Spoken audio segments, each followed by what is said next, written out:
On November 26th, Pakistan saw the most brutal crackdown on thousands pro-democracy protesters who had reached Islamabad on the call of Imran Khan. Government security forces open indiscriminate live ammunition firing in the dark of night. On one hand, PTI is claiming several dead and wounded while the government is denying even firing a single bullet.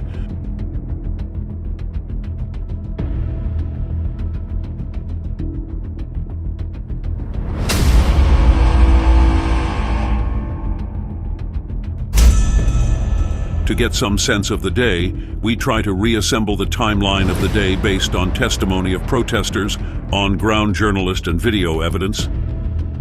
Few hundred PTI pro-democracy workers reached D Chowk, where they were welcomed by the security force, what seemed like goodwill gesture.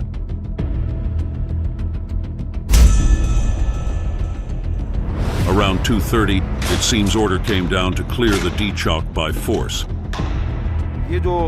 2 बजे से लेकर और 5 बजे के दरमियान जो 2.5-3 घंटे थे, इस दौरान इतनी शदीद फायरिंग और इतनी शदीद आंसू गैस की शेलिंग हुई है कि मैंने इस्लामाबाद की तारीख में नहीं देखी। Rangers first off threw a man from the container.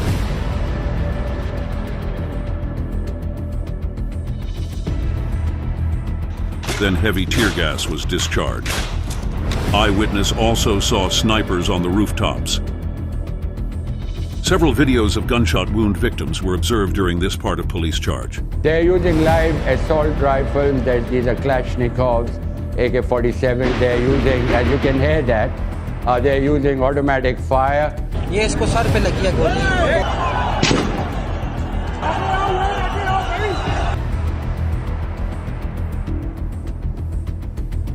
Seeing the large number of protesters still standing ground and undeterred, at this point, it seems that the decision was taken to stop the protesters by massive lethal force. This decision would plunge this night into darkness. At 5 p.m., lights of the area were shut down and all buildings of the area were evacuated. हमारा जो दफ्तर है वो बिल्कुल D चौक के पास है, तो हमें जो है ना वो ऑर्डर आया कहीं से कि आप अपनी बिल्डिंग जो है इसकी बत्तियां बुझाएं और इधर से रफू चक्कर हो जाए। The whole area was thrown in pitch darkness. There was a confusion among the workers and many started going back. Then around 9 p.m., a force of 10,000 security personnel attacked the remaining protesters. Heavy tear gas was followed by baton charge. Video show Rangers breaking cars. There was also sporadic live ammunition firing at this time. They opened fire on the innocent protesters. They have killed our innocent workers. Then, around 11:37, heavy gunfire started.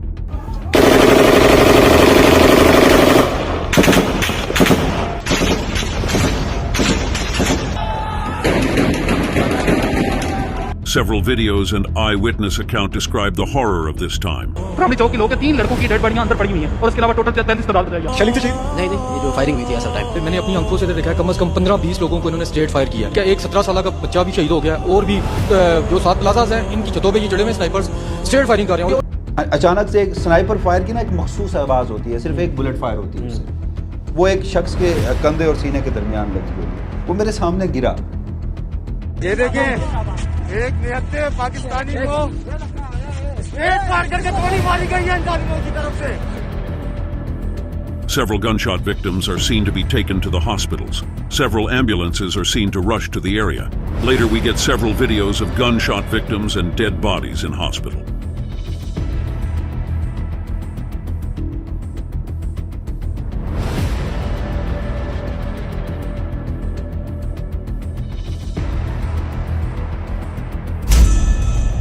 At this stage, we see huge attempts to cover up the massacre.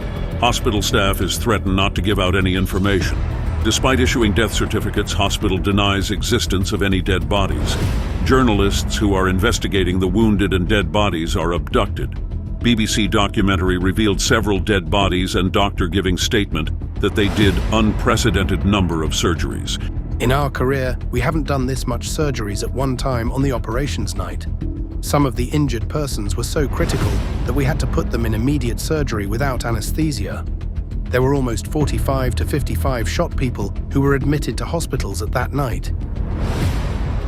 पीछे जब कारकुन भागे तो उनमें से आधे मारे गए और आधे भागने में कामयाब हुए, और जो मारे जाने वाले थे उन्हें फिर कारपेट्स में रैप करके और डालों में ले जाके और कहीं और ये एनी शायदीन अच्छा मुझे तो I believe that this was, and all indications are that we're getting from our sources over there, that this was a premeditated massacre, that this was planned from the top. That PTI has released their data of dead and wounded.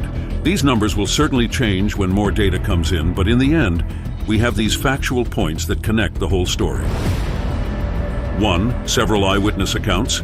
2. Senior journalists reporting use of live ammunition. 3. The lights of entire area turned off. 4. Excessive use of brute force. 5. Snipers on the rooftops. 6. Abduction of journalists working on collecting data. 7. Overwhelming video evidence of gunshot victims. 8. Doctors and hospitals forced to suppress evidence. 9. Complete denial by the government. The evidence indicates that the fatal shooting was indiscriminate, carried out with the intent to kill. With several casualties and injuries, along with the government's cover-up and complete lack of remorse, it can only be concluded that this was a premeditated murder against unarmed civilians by the security forces, executed in cold blood.